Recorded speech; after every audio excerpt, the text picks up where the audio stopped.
Students, বাইনি নির্মলে তোমাদের প্রত্যেককে অনেক অনেক শুভেচ্ছা এবং অভিনন্দন জানাই। সেকেন্ড এসএলএসটি 2025 9-10 লেভেল বায়োলজিক্যাল সায়েন্সে তোমরা যারা ডেমো ক্লাসের জন্য চিন্তা করছো তাদের জন্য বেশ কিছু টপিক আমি আলোচনা করছি।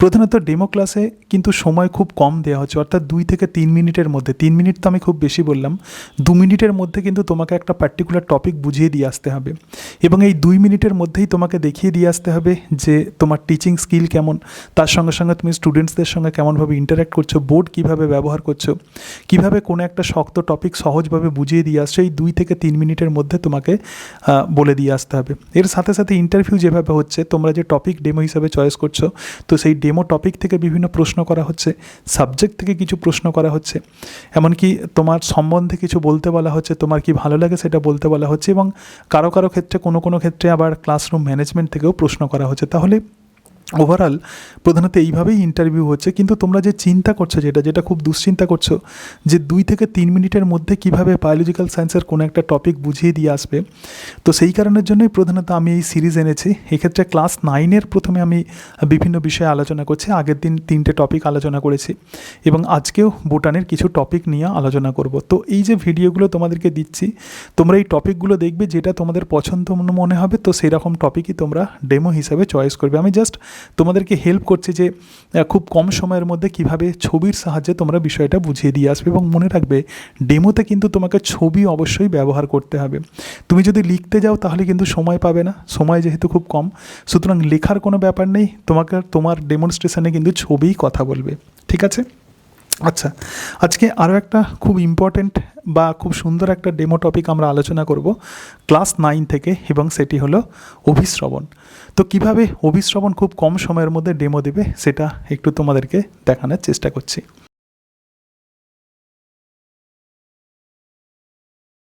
মর্নিং স্টুডেন্টস, তোমরা সবাই কেমন আছো? হ্যাঁ, আমি ভালো আছি। ঠিক আছে, আগের দিন আমরা কি পড়েছিলাম? ব্যাপন সম্পর্কে আমরা পড়েছিলাম। ব্যাপন কাকে বলে? ব্যাপন প্রধানত যে পদ্ধতিতে গতিশীল পদার্থের অণুগুলো বেশি ঘনত্ব থেকে কম ঘনত্বের দিকে গিয়ে সমঘনত্বে আসার চেষ্টা করে, তাকেই আমরা বলবো ব্যাপন।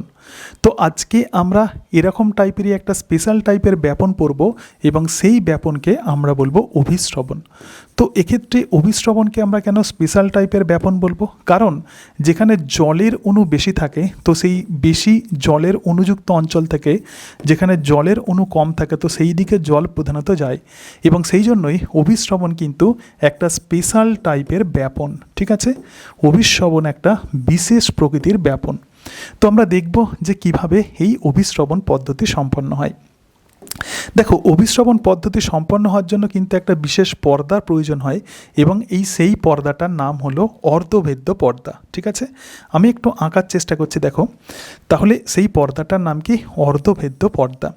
এখন যদি কোনো দুটো দ্রবণ, ধরে রাখো এরকম একটা পাত্র আছে এবং এরকম একটা পাত্র আছে, এবং সেই পাত্র দুটো মধ্যে দুটো আলাদা ঘনত্বের দ্রবণ আছে। ব্যাপন কোন পদার্থের মধ্যে হয়? কঠিন, তরল, গ্যাস, সমস্ত রকম পদার্থের মধ্যেই ব্যাপন হয়। অভিশ্রবণ কিন্তু কেবলমাত্র তরল দ্রবণের মধ্যে সম্পন্ন হয়, কিন্তু সেই দ্রবণের ঘনত্ব প্রধানত বিভিন্ন হতে হবে। ঠিক আছে? ধরে রাখো এই ডান দিকে যে পাত্রটা আছে, এই পাত্রে প্রধানত অনেক এরকম কিছু পদার্থ আছে। ধরো এটা হচ্ছে একটা সিম্পল জল, একটা সিম্পল জলের দ্রবণ, আর এটা ধরা যাক একটা চিনির জলের দ্রবণ। তাহলে এখানে নিশ্চয়ই চিনি দ্রবীভূত আছে। তাহলে যেহেতু এখানে চিনি দ্রবীভূত আছে, তাহলে এই দ্রবণের ঘনত্ব কি হবে? তাহলে এই দ্রবণের ঘনত্ব বেশি হবে। ঠিক আছে? আমি কি বলেছিলাম? আমি এটাই বলেছিলাম যে জল অণু তার বেশি ঘনত্ব থেকে কম ঘনত্বের দিকে যায়। তাহলে জলের পরিমাণ এখানে কোথায় বেশি আছে? এই জায়গাতে আছে। আর এই দিকে যেখানে ঘনত্ব বেশি আছে, এখানে জলের পরিমাণ কম আছে। সুতরাং জল এই যে কম ঘনত্বযুক্ত দ্রবণ থেকে সে কিন্তু বেশি ঘনত্বযুক্ত দ্রবণের দিকে যায়। তো একটাই প্রকৃতপক্ষে অভিশ্রবণ। দেখো এই যে পর্দাটা আছে, তো এই পর্দাটার নাম হলো অর্ধভেদ্য পর্দা। অর্ধভেদ্য পর্দার বিশেষত্ব কি? অর্ধভেদ্য পর্দার বিশেষত্বই হচ্ছে এটা দ্রাবক চলাফেরা করে। ঠিক আছে? অর্ধভেদ্য পর্দার মধ্য দিয়ে কি চলাফেরা করে? দ্রাবক। তাহলে এর মধ্য দিয়ে কিন্তু দ্রাব যেতে পারে না। আমরা প্রত্যেকেই জানি যে দ্রবণের মধ্যে যে পদার্থের পরিমাণ কম থাকে, তো সেটাই হচ্ছে দ্রাব। এই যে চিনি যেটা বললাম, তো চিনি হচ্ছে দ্রাব। তাহলে চিনি এখান দিয়ে যাতায়াত করতে পারবে না অর্ধভেদ্য পর্দা দিয়ে। দ্রাবক মানে কি? দ্রাবক মানে হচ্ছে এখানে জল। সুতরাং জল অণু প্রধানত এই অর্ধভেদ্য পর্দার মধ্য দিয়ে সহজেই পরিবাহিত হয়। এখন প্রশ্ন হচ্ছে যে এই অভিস্রবণ কেন উদ্ভিদ দেহে এতটা গুরুত্বপূর্ণ। দেখো, কোষের ভিতরে জল প্রবেশ এবং তার সঙ্গে সঙ্গে কোষ থেকে জল বেরিয়ে যাওয়া, এই সব কিছু কিন্তু অভিস্রবণ দ্বারা নিয়ন্ত্রিত হয়। বিষয়টা কীরকম হয়, ধরা যাক এরকম একটা পাত্র আছে এবং এই পাত্রতে তুমি একটা খুব বেশি ঘনত্বের দ্রবণ রেখে দিয়েছো, ঠিক আছে। আর এখানে কি করলে, এখানে একটা কোষ দিয়ে দিলে। তাহলে যদি এরকম হয় যে বাইরের দিকে যদি ঘনত্ব বেশি থাকে আর কোষের মধ্যে যদি ঘনত্ব যদি কম থাকে, তাহলে কি হবে, তাহলে জল অণু প্রধানত কোষ থেকে বাইরে বেরিয়ে যাবে। তো এই যে দ্রবণ যেখানে ঘনত্ব বেশি থাকে, এটাকে বলে হাইপারটনিক দ্রবণ। এটাকে কি বলে, হাইপারটনিক দ্রবণ। হাইপার মানে হচ্ছে বেশি। তাহলে কোনো কোষকে যদি আমরা হাইপারটনিক দ্রবণে যদি আমরা রাখি, তাহলে কোষ থেকে জল বেরিয়ে যায়, অর্থাৎ কোষ এক্ষেত্রে সংকুচিত হয়। আবার দেখো, এরকম ঘটনা হতে পারে, ধরা যাক এরকম একটা পাত্র আছে এবং সেই পাত্রে প্রধানত জল রাখা আছে এবং জলের মধ্যে আমরা কি দিয়ে দিয়েছি, জলের মধ্যে আমরা কোষ দিয়ে দিয়েছি। তাহলে কোষের মধ্যে দেখো, তাহলে বাইরে কিন্তু জলের পরিমাণ বেশি, সুতরাং বাইরে থেকে জল কি হবে, কোষের ভিতরে ঢুকবে এবং কোষের ভিতরে এই যে জল ঢুকে যাচ্ছে, তো এটাকেই আমরা বলবো অন্ত অভিস্রবণ এবং তার ফলে কোষ কিন্তু এক্ষেত্রে স্ফীত হয়ে যাবে। প্রাণীকোষে যেহেতু কোনো রকম কোষ প্রাচীর থাকে না, তো সেই কারণের জন্য প্রাণীকোষ অন্ত অভিস্রবণ পদ্ধতিতে যদি প্রাণীকোষে ক্রমাগত জল প্রবেশ করে, তাহলে কি হবে, একদম সঠিক বলেছ, কোষ কিন্তু ফেটে যাবে। আর উদ্ভিদ কোষে যেহেতু কোষ প্রাচীর থাকে, তাহলে কোষ কিন্তু ফেটে যাবে না, কোষ এক্ষেত্রে টার্জিড হয়ে যাবে। এগুলো উদ্ভিদের দেহের মধ্যে দিয়ে যখন জল পরিবহন হয়, তখন এই অভিস্রবণ পদ্ধতি সাহায্য করে। তাহলে অভিস্রবণ দু রকম হয়, একটা অন্ত অভিস্রবণ এবং আরও এক রকমের অভিস্রবণকে আমরা বলবো বহি অভিস্রবণ। তাহলে তোমরা নিশ্চয়ই বুঝতে পারলে যে অভিস্রবণকে কেন আমরা বিশেষ প্রকৃতির ব্যাপন বলবো। তো এর পরের দিন আমরা আলোচনা করব উদ্ভিদের দেহের মধ্য দিয়ে কিভাবে জলের পরিবহন হয়। সো থ্যাংক ইউ, দেখা হবে তোমাদের সাথে পরের ক্লাসে।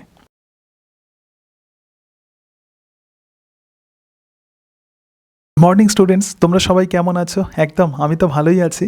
আচ্ছা, তোমরা কি কেউ বলতে পারবে যে উদ্ভিদ দেহে কোন কলা জল পরিবহনে সাহায্য করে? একদম সঠিক বলেছো, জাইলেম কলার মধ্য দিয়ে প্রধানত উদ্ভিদ দেহে জলের পরিবহন হয়। এর জন্য কিন্তু জল অত্যন্ত প্রয়োজন এবং জল উদ্ভিদ সহজেই মাটি থেকে শোষণ করতে পারে।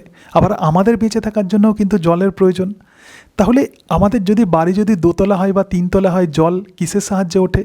জল পাম্পের সাহায্যে ওঠে। আমরা জানি যে স্কুলেতে তোমাদের পাইপলাইন আছে বা বাড়িতেও তোমাদের পাইপলাইন আছে, কিন্তু গাছের তো সেরকম কোনো পাম্প থাকে না।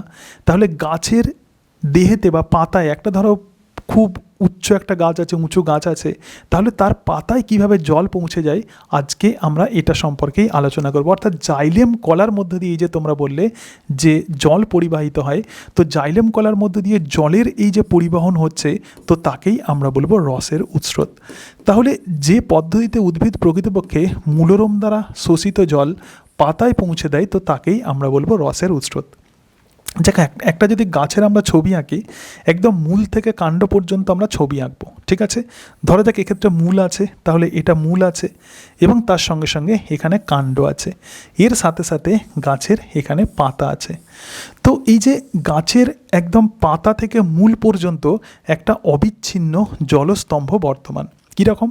আমরা জানি যে পাতায় পত্ররন্ধ্র থাকে এবং পত্ররন্ধ্রের কাছে এরকম অসংখ্য জলের কণা জাইলেম বাহিকা দিয়ে প্রধানত এইভাবে বিন্যস্ত থাকে, ঠিক আছে। এগুলো প্রধানত জল যাচ্ছে, তাহলে জলের কণাগুলো এইভাবে বিন্যস্ত থাকে এবং জলের পাতা থেকে একদম মূলরম পর্যন্ত একটা কিন্তু অবিচ্ছিন্ন জলস্তম্ভ বর্তমান। এবং এই অবিচ্ছিন্ন জলস্তম্ভটা কিভাবে প্রধানত মেনটেন হয়? এটা প্রধানত থাকে, এই অবিচ্ছিন্ন জলস্তম্ভ মেনটেন হয় প্রধানত দুটো ফোর্স দিয়ে। একই অণুর মধ্যে, মানে জলের এই যে কণাগুলো, ধরা যাক এখানে এক অণু জল আছে এবং তার সঙ্গে সঙ্গে এখানে এক অণু জল আছে, এই দুটো জলের অণু পরস্পরের সঙ্গে যুক্ত থাকে যে বল দিয়ে, তো সেই বলকেই আমরা বলবো সমসংযোগ বল। সেই বলকেই আমরা কি বলবো? সমসংযোগ বল, বা ইংরাজিতে এটাকে বলা হয় কোহেশন ফোর্স। তাহলে দুটো জলের অণু প্রধানত সমসংযোগ বল দিয়ে পরস্পরের সঙ্গে লেগে থাকে এবং তার সঙ্গে সঙ্গে এই যে জাইলেম কলা দেখতে পাচ্ছ, তো কলাতে কোষ প্রাচীরে কোন উপাদান থাকে? সেলুলোজ থাকে। একদম সঠিক বলেছ। তো সেলুলোজের সঙ্গে আবার জলের অণুগুলো যে ফোর্স দিয়ে লেগে থাকে, তো বা যে শক্তি দিয়ে লেগে থাকে, তো তাকেই আমরা বলবো আসঞ্জন বল, বা ইংরাজিতে এটাকে বলে অ্যাডহেশন ফোর্স। ইংরাজিতে একে কী বলবো আমরা? Adhesion force. তাহলে উদ্ভিদের পাতা থেকে একদম মূলের অগ্রভাগ পর্যন্ত যে অবিচ্ছিন্ন জলস্তম্ভ বর্তমান, তো সেটা প্রধানত মেনটেন হয় এই সমসংযোগ এবং তার সঙ্গে সঙ্গে আসঞ্জন বল দিয়ে।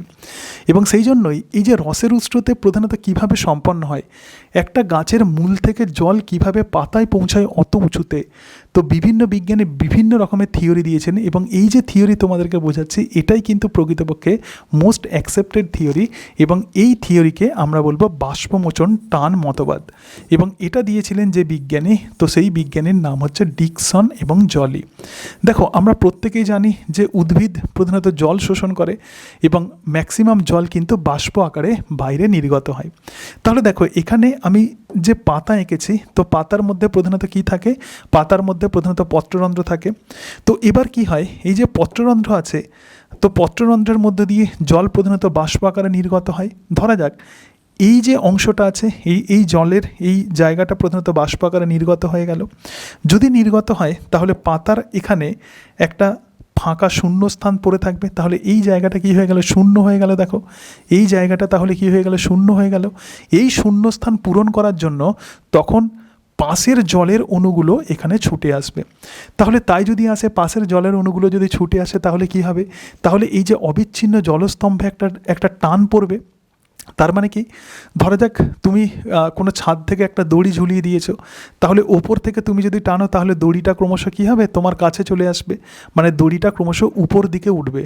আমি আবারও বলছি, ছাদেতে ধরা যাক তুমি কোনো একটা দড়ি ঝুলিয়ে দিয়েছো, তাহলে তুমি এবার সেই দড়িটাকে এইভাবে টানছো, তখন দড়ির প্রান্তটা কী হবে, ক্রমশ তোমার দিকে আসবে, অর্থাৎ ছাদের দিকে উঠতে থাকবে। এখানেও সেরকম বাষ্পমোচনের ফলে এখানে যে শূন্যস্থান তৈরি হচ্ছে, এই শূন্যস্থান পূরণের জন্য প্রত্যেকটা জলের কণা সেখানে ছুটে আসবে, ঠিক যেরকমভাবে বায়ু প্রবাহ হয়, তো সেইভাবে জলের কণা ছুটে আসবে এবং তার ফলে এখানে একটা টান তৈরি হবে এই অবিচ্ছিন্ন জলস্তম্ভে এবং এই টানকেই আমরা বলবো বাষ্পমোচন টান। এবং এই বাষ্পমোচন টানের সাহায্যেই প্রধানত উদ্ভিদ দেহে রসের উৎস্রোত হয় বা মূলরম দ্বারা শোষিত জল এই বাষ্পমোচন টানের সাহায্যেই পাতায় পৌঁছে যায়। সুতরাং নিশ্চয়ই তোমরা বুঝতে পারলে যে রসের উৎস্রোত কীভাবে সম্পন্ন হয়। তো এর পরের দিন আমরা আলোচনা করব উদ্ভিদ দেহে কীভাবে খাদ্যের পরিবহন হয়।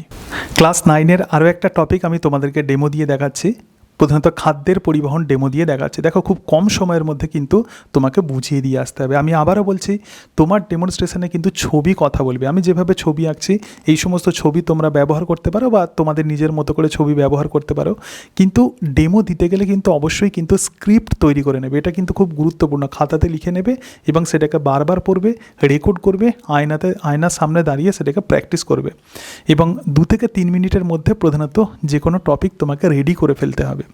তো যাই হোক, আমি আর কথা না বাড়িয়ে আরও একটা টপিক আজকে আলোচনা করব, আবার একটা টপিক নিয়ে আলোচনা করব, সেটা হলো খাদ্যের পরিবহন। খাদ্যের পরিবহন একটা বোঝানোর মতো টপিক, সুতরাং এটা তোমরা যদি ডেমো টপিক হিসাবে চয়েস করো এটা কিন্তু ভালো হতে পারে। তো কিভাবে করবে একটু তোমাদেরকে বলছি।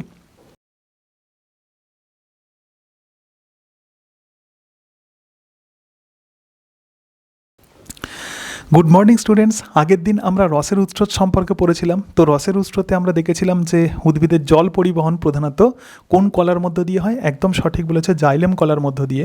তো আজকে আমরা পড়ব খাদ্য পরিবহন।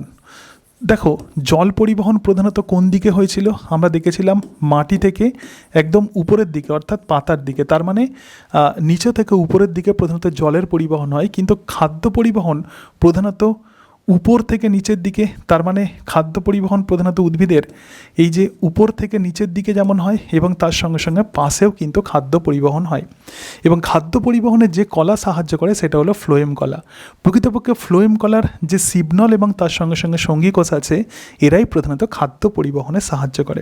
ফিল কোষ, দেখো মেসোফিল কোষ আছে এবং মেসোফিল কোষের মধ্যে খাদ্য তৈরি হয় এবং যে খাদ্যের যে রাসায়নিক প্রকৃতির খাদ্য উদ্ভিদ দিয়ে পরিবাহিত হয়, মনে রাখবে তার নাম হলো সুক্রোজ। প্রচুর পরীক্ষাতে প্রশ্ন দেওয়া হয়।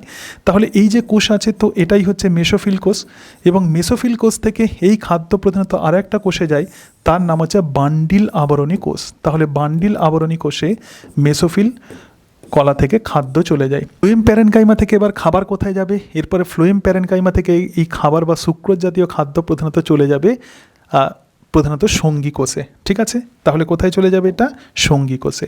তো এরপরেই প্রধানত খাদ্য পরিবহন ঘটবে। দেখো এই যে সঙ্গী কোষ আছে এবং সঙ্গী কোষের সঙ্গে কিন্তু আমাদের শিবনল লেগে থাকে, এবং তোমরা জানো যে শিবনলের বিশেষত্ব কি? একদম সঠিক বলেছ, প্রধানত এটা হচ্ছে নিউক্লিয়াসবিহীন উদ্ভিদের শিবনল, এবং শিবনলের এই যে কোষগুলো প্রধানত এইভাবে অবস্থান করে, একটা নল ফর্মে প্রধানত এরা অবস্থান করে।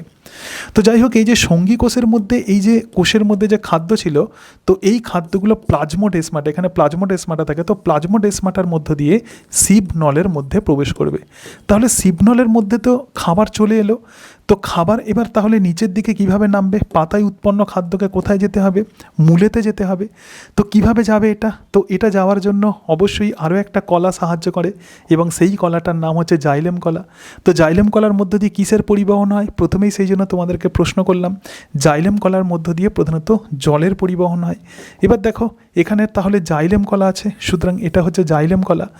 তাহলে দেখো অভিস্রবণে আমরা পড়েছিলাম যে জল প্রধানত কম ঘনত্বযুক্ত দ্রবণ থেকে বেশি ঘনত্বযুক্ত দ্রবণে আসবে। এই যে শিবনল আছে, তো শিবনলের সঙ্গেই এ কাছাকাছি যে জাইলেম কলা আছে, তো সেই জাইলেম কলা দিয়ে তাহলে কি হচ্ছে? জল প্রবেশ করছে। আচ্ছা, এখানে যে সঙ্গী কোষ আছে, সঙ্গী কোষ থেকে শিবনলের মধ্যে এই যে খাবার চলে যাচ্ছে, তো এটাকেই আমরা বলবো ফ্লোয়েম লোডিং। এটাকে আমরা কি বলবো? Phloem loading. এবার জল যখন চলে আসে, তখন জল এরপরে এই খাবারকে একদম নিচের দিকে নামাতে থাকে। দেখো জলের মধ্য দিয়ে খাদ্য এবার কী হবে? উদ্ভিদের একদম মূলের প্রান্তে চলে যাবে, প্রান্তে চলে এলো। এরপরে কি হবে? এরপরে এই শিবনল থেকে এই খাদ্য যেটা আছে সেটা কিন্তু মূলের মধ্যে প্রবেশ করবে। এখানে ধরে রাখো মূল আছে, তো মূলের মধ্যে তাহলে কি হলো? খাদ্য এখানে চলে গেল। সুতরাং যত খাদ্য চলে যাচ্ছে তত কিন্তু এদের ঘনত্ব কিন্তু কমে যাচ্ছে। সুতরাং এই অংশে তাহলে কি হচ্ছে? এই অংশে এখানে ঘনত্ব কমে যাচ্ছে, কারণ খাবার তো অলরেডি মূলের মধ্যে চলে আসছে। তো ঘনত্ব যদি কমে যায় তাহলে কি হবে? তাহলে দেখো একদম এই যে শিবনল আছে, তাহলে শিবনলের প্রান্ত থেকে জল এক্ষেত্রে আবার জাইলেম কলার মধ্যে প্রবেশ করবে, এবং জলের ঊর্ধ্বমুখী পরিবহন ঘটবে, এবং এইভাবেই প্রধানত ফ্লোয়েম কলার মধ্যে দিয়ে খাদ্য পরিবাহিত হয়। তাহলে তোমরা কি বলতে পারবে যে ফ্লোয়েম কলার মধ্যে দিয়ে কোন জাতীয় খাবার পরিবাহিত হয়? একদম সঠিক বলেছ, প্রচুর ইম্পর্টেন্ট। ফ্লোয়েম কলার মধ্য দিয়ে প্রধানত সুক্রোজ জাতীয় খাবার পরিবাহিত হয়, এবং এই যে খাদ্য পরিবহন এটা কিন্তু সব দিকেই কিন্তু ঘটতে পারে, অর্থাৎ উপর থেকে নিচে যেমন ঘটে তার সঙ্গে সঙ্গে পাশেও ঘটে। একটা ডেমো ক্লাস আমি তোমাদেরকে দিয়ে দেখাবো। দেখো তোমাদের যেটা বারবার আমি বলছি যে ডেমো ক্লাস কিন্তু কম সময়ের মধ্যে দিতে হবে। আমি যে ডেমো ক্লাসগুলো দিচ্ছি হয়তো 2-1 মিনিট বেশি হতে পারে, কারণ বিভিন্ন আমি কালার চেঞ্জ করছি, সেই জন্য একটু সময় লাগছে। তো তোমরা যদি একটু প্র্যাকটিস করো এবং তার সঙ্গে সঙ্গে এগুলো যদি একটু লিখে নাও, তাহলে কিন্তু তোমাদের ডেমো টপিক একদম দাঁড়িয়ে যাবে। আমি অলরেডি বেশ কতগুলো টপিক আলোচনা করলাম। তোমরা বলছিলে যে স্যার বোটানির পোর্শন থেকে যদি ডেমো দেন তাহলে খুব ভালো হয়। তো সেইভাবেই আমি চেষ্টা করছি। প্রথমে বোটানির ক্লাস 9-এর এই যে বোটানির অংশ তোমাদেরকে একটু ডেমো দিয়ে দেখাচ্ছি, এবং তারপরে আবার ক্লাস 9-এর হিউম্যান ফিজিওলজির কিছু অংশ তোমাদেরকে ডেমো দিয়ে দেখাবো।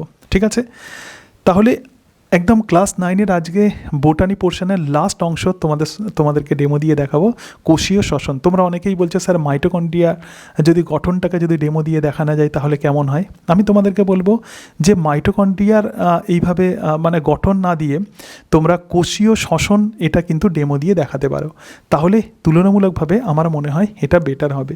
তো কোষীয় শ্বসন যদি ডেমো টপিক হিসাবে চয়েস করো, কীভাবে খুব কম সময়ের মধ্যে কোষীয় শ্বসন ব্যাখ্যা করবে আমি বোঝানোর চেষ্টা করছি।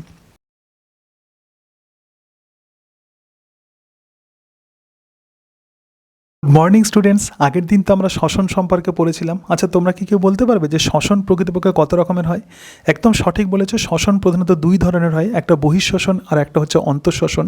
তো অন্তঃশ্বসন মানে কি? অন্তঃশ্বসন মানে কোষের মধ্যে খাদ্যবস্তু যে জারিত হয়, তো বা গ্লুকোজ বা শর্করা জাতীয় খাদ্য কিভাবে জারিত হয়, অর্থাৎ আজকে আমাদের যেটা পড়ার বিষয় তো সেটাই হচ্ছে কোষীয় শ্বসন, বা যেটাকে তোমরা বলবে অন্তঃশ্বসন। তো আজকে আমরা এই কোষীয় শ্বসন পড়ব।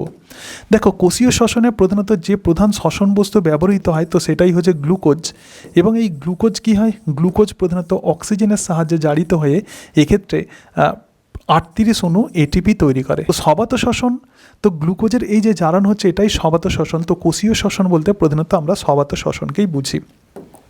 দেখো এই যে গ্লুকোজ আছে, আমরা প্রথমে যদি একটা কোষ আঁকি, কোষের মধ্যেই যেহেতু এই মানে সামগ্রিক বিষয়টা যেহেতু সম্পন্ন হয়, তো সেই জন্য আমাদেরকে একটু কোষটা কোষটাকে দেখে নিতে হবে। দেখো এক্ষেত্রে আমি একটা কোষ আঁকছি, সুতরাং এটা হচ্ছে একটা কোষ, এবং কোষের মধ্যেই প্রধানত আমরা জানি যে আমরা যে খাবার খাই সেটা কোথায় ঢুকে যাবে, সেটা অবভিয়াসলি কোষের মধ্যে ঢুকে যাবে। তাহলে কোষের মধ্যে এই যে গ্লুকোজ যেটা ঢুকে গেল, এরপরে এই গ্লুকোজ বেশ কতগুলো ধাপে পাইরুভিক অ্যাসিডে পরিণত হয় এবং তার সঙ্গে সঙ্গে 1 অণু গ্লুকোজ থেকে 2 অণু NADH তৈরি হয়।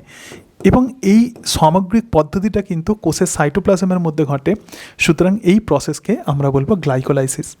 এরপরে কোষের মধ্যে শক্তিঘর থাকে, তো শক্তিঘর আমরা কোষের কাকে বলবো? একদম সঠিক বলেছো, কোষের যে শক্তিঘর তো সেটাই হচ্ছে মাইটোকন্ড্রিয়া। দেখো গ্লাইকোলাইসিস পদ্ধতিতে প্রধানত এই যে পাইরুভিক অ্যাসিড তৈরি হলো, তো এই পাইরুভিক অ্যাসিড এবার মাইটোকন্ড্রিয়ার মধ্যে ঢুকে যায় এবং মাইটোকন্ড্রিয়ার মধ্যে কিন্তু কটা পর্দা থাকে? একদম সঠিক, মাইটোকন্ড্রিয়ার মধ্যে প্রধানত 2টো পর্দা থাকে, একটা বহিঃপর্দা আর একটা অন্তঃপর্দা। দেখো মাইটোকন্ড্রিয়ার অন্তঃপর্দায় অসংখ্য আঙুলের মতো খাঁজ থাকে, তো তাকেই আমরা বলবো ক্রিস্টি। এবং এই যে পাইরুভিক অ্যাসিড যেটা ঢুকলো সেটা মাইটোকন্ড্রিয়ার অন্তঃপর্দায় একটা উৎসেচক থাকে, তার নাম পাইরুভেট ডিহাইড্রোজেনাস কমপ্লেক্স। সেটা এই পাইরুভিক অ্যাসিডকে অ্যাসিটাইল কোয়েতে পরিণত করে। কিসে পরিণত করে? সেটা পাইরুভিক অ্যাসিডকে অ্যাসিটাইল কোয়েতে পরিণত করে। দেখো এই যে পাইরুভিক অ্যাসিড অ্যাসিটাইল কোয়েতে পরিণত হচ্ছে, তো এক্ষেত্রে পাইরুভিক অ্যাসিডের জারণ ঘটছে এবং এর ফলেও কিন্তু 2 অণু NADH তৈরি হচ্ছে। কত অণু NADH তৈরি হচ্ছে? 2 অণু NADH। এবার দেখো এই যে অ্যাসিটাইল কোয়ে আছে, এই অ্যাসিটাইল কোয়ে একটা চক্রাকার পথে প্রধানত কিছু পদার্থ উৎপন্ন করে। কি কি উৎপন্ন করবে? চক্রাকার পথে প্রধানত এখান থেকে কার্বন ডাইঅক্সাইড তৈরি হবে এবং তার সঙ্গে সঙ্গে এখান থেকে জল তৈরি হবে এবং এর সাথে সাথে এখান থেকে কিন্তু 2 অণু FADH2 তৈরি হবে। কি তৈরি হবে? 2 অণু FADH2 এবং এর সাথে সাথে এখান থেকে কিন্তু 6 অণু NADH তৈরি হবে, রাইট? এবং এর সাথে সাথে এখান থেকে কিন্তু 2 অণু GTP বা ATP তৈরি হবে। তাহলে দেখো সরাসরি কত পরিমাণ ATP তৈরি হচ্ছে? সরাসরি প্রধানত এই যে এখানে ক্রেবস সাইকেলের ফলে 2 অণু ATP তৈরি হচ্ছে এবং গ্লাইকোলাইসিসের ফলেও কিন্তু সরাসরি 2 অণু ATP তৈরি হয়। তাহলে 1 অণু গ্লুকোজ থেকে আমরা কত অণু ATP সরাসরি আমরা পেয়ে গেলাম?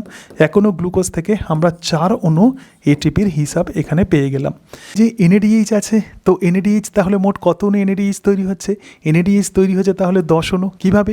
এখানে গ্লাইকোলাইসিসের 2 অণু প্লাস তার সঙ্গে সঙ্গে পাইরুভেটের জারণের ফলে 2 অণু, 2 আর 2 4, আর ক্রেবস সাইকেলে 6 অণু, তার মানে মোট 10 অণু। এবং ইলেকট্রন ট্রান্সপোর্ট পদ্ধতিতে কী হয়? 1 অণু NADH থেকে প্রধানত 3 অণু ATP তৈরি হয়।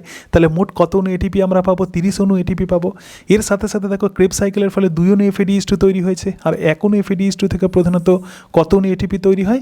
2 অণু ATP। তাহলে মোট কত অণু ATP তৈরি হবে? এক্ষেত্রে 4 অণু ATP তৈরি হবে। সুতরাং দেখো এক্ষেত্রে 1 অণু গ্লুকোজ থেকে মোট আমরা কতগুলো ATP পাচ্ছি? 38 অণু।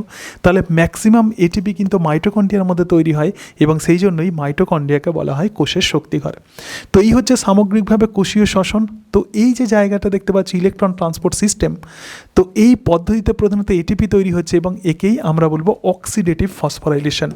তাহলে মাইটোকন্ড্রিয়ার মধ্যে যে ফসফোরাইলেশন ঘটে তো তাকেই আমরা বলবো অক্সিডেটিভ ফসফোরাইলেশন।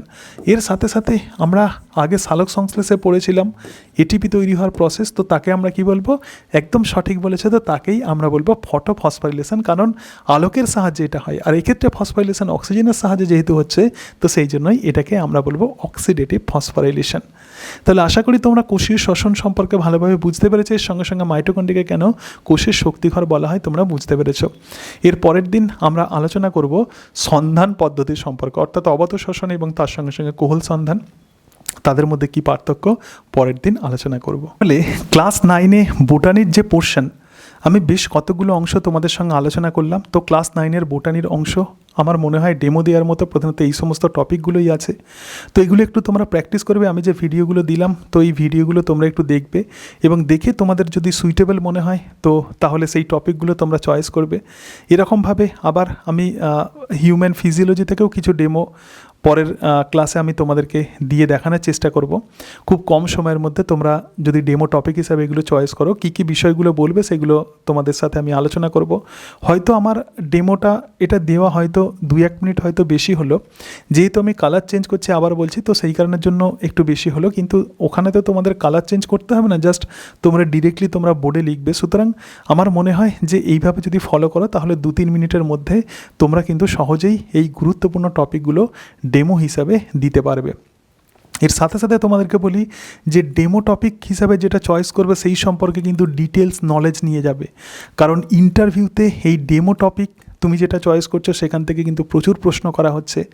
এর সাথে সাথে তোমার সাবজেক্ট থেকে প্রশ্ন করা হবে, তোমার স্পেশাল পেপার যদি থাকে তো সেই স্পেশাল পেপার থেকেও প্রশ্ন করা হবে, এবং অনেকে কিন্তু অনেক সময় ক্লাসরুম ম্যানেজমেন্ট থেকেও প্রশ্ন করা হচ্ছে।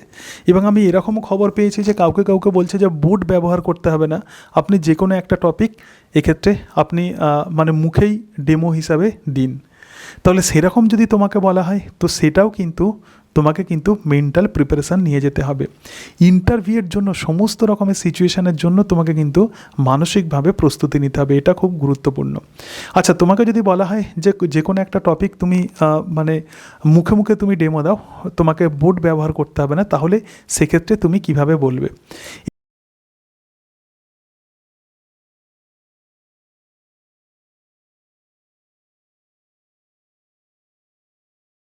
আজকে আমরা আলোচনা করব কোষীয় শ্বসন। আচ্ছা, এই যে আমি তোমাদের সঙ্গে কথা বলছি, তো কেন কথা বলছি? কারণ আমার দেহের মধ্যে এনার্জি আছে। এনার্জিটা কোন ফর্মে থাকে বলতে পারবে? একদম সঠিক বলেছো, এনার্জি এটিপি ফর্মে থাকে। এবং এই এটিপি কোথায় তৈরি হয়? একদম সঠিক, এটিপি প্রধানত মাইটোকন্ড্রিয়ার মধ্যে তৈরি হয়। আচ্ছা, উদ্ভিদ দেহে আর কোথায় এটিপি তৈরি হয়? একদম সঠিক বলেছ, ক্লোরোপ্লাস্টের মধ্যে উদ্ভিদ দেহে এটিপি তৈরি হয়।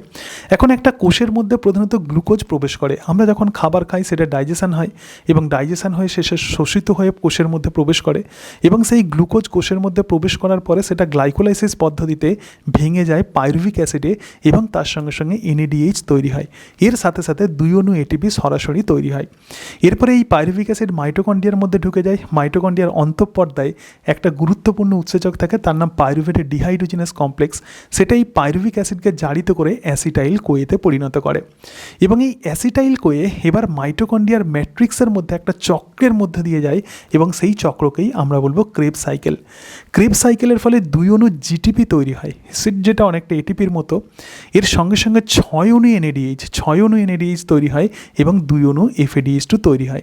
তাহলে দেখো, এই যে উচ্চ শক্তি সম্পন্ন জৈব যৌগ এনএডিএইচ এফএডিএইচ2 সমস্ত স্টেপেই কিন্তু তৈরি হচ্ছে।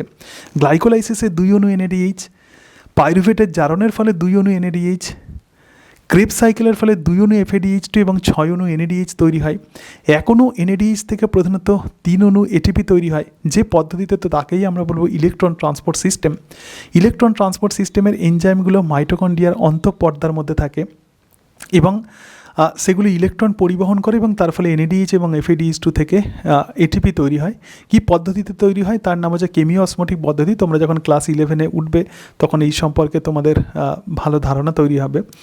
তো এর ফলে 10 অণু এনএডিএইচ যেটা তৈরি হচ্ছে 1 অণু গ্লুকোজ জারিত হওয়ার ফলে, তার ফলে কত অণু এটিপি তৈরি হচ্ছে? 30 অণু। একদম 1 অণু এনএডিএইচ থেকে 3 অণু এটিপি তৈরি হয়। আবার দেখো, 2 অণু যে এফএডিএইচ2 তৈরি হচ্ছে, 1 অণু এফএডিএইচ2 থেকে 2 অণু যদি এটিপি তৈরি হয়, তাহলে 2 অণু থেকে 4 অণু এটিপি তৈরি হচ্ছে।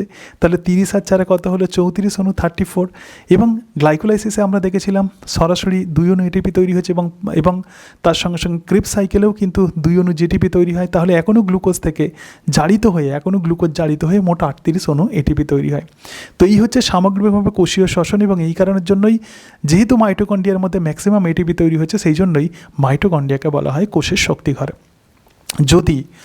যদি তোমাকে মুখে মুখে যদি বলা হয় যে ডেমনস্ট্রেট করুন, তাহলে এইভাবে বলতে হবে, অবশ্যই একটু হেসে এবং তার সঙ্গে সঙ্গে হাত নেড়ে এইভাবে কিন্তু কোনো একটা টপিক তোমাদেরকে বুঝিয়ে দিয়ে আসতে হবে। আমি আবার বলছি, যদি তোমাকে বলা হয় যে বোর্ড ব্যবহার করবে না, এতে মন খারাপ করবে না, যেরকম সিচুয়েশান তোমাকে দেবে তো সেই সিচুয়েশান কিন্তু এই ইন্টারভিউতে ট্যাকেল করে আসতে হবে। এটা অত্যন্ত অত্যন্ত গুরুত্বপূর্ণ। তো এইভাবে তোমরা প্রিপারেশান নাও, ভয় পাবে না। ক্লাসরুম ম্যানেজমেন্ট সম্পর্কে পড়ো, তার সঙ্গে সঙ্গে যে ডেমো টপিক যেগুলো আমি বলছি এইগুলো একটু প্র্যাকটিস করো, দেখবে যে তোমাদের ইন্টারভিউ নিশ্চয়ই ভালো হবে। তোমরা এত কষ্ট করে এই জায়গাতে এসেছো, সুতরাং এখান থেকে ফিরে গেলে হবে না। মনের মধ্যে স্ট্রেংথ নিয়ে আসো এবং নিজেকে এটা বিশ্বাস করাও যে তুমি অবশ্যই এই এক্সামিনেশান ক্র্যাক করবে, তুমি চাকরি পাবে। তোমার মধ্যে সেই কনফিডেন্স আছে, এতদিন ধরে পড়াশোনা করেছো, তোমার সেই এবিলিটি আছে, নিজের মনটাকে সেইভাবেই তৈরি করো। তো আজকে তাহলে এই পর্যন্তই। যাই হোক, পরের দিন আমি হিউম্যান ফিজিওলজি ক্লাস 9 থেকে কিছু অংশ ডেমো দিয়ে দেখাবো। সকলে ভালো থেকো। Thank you and that's it.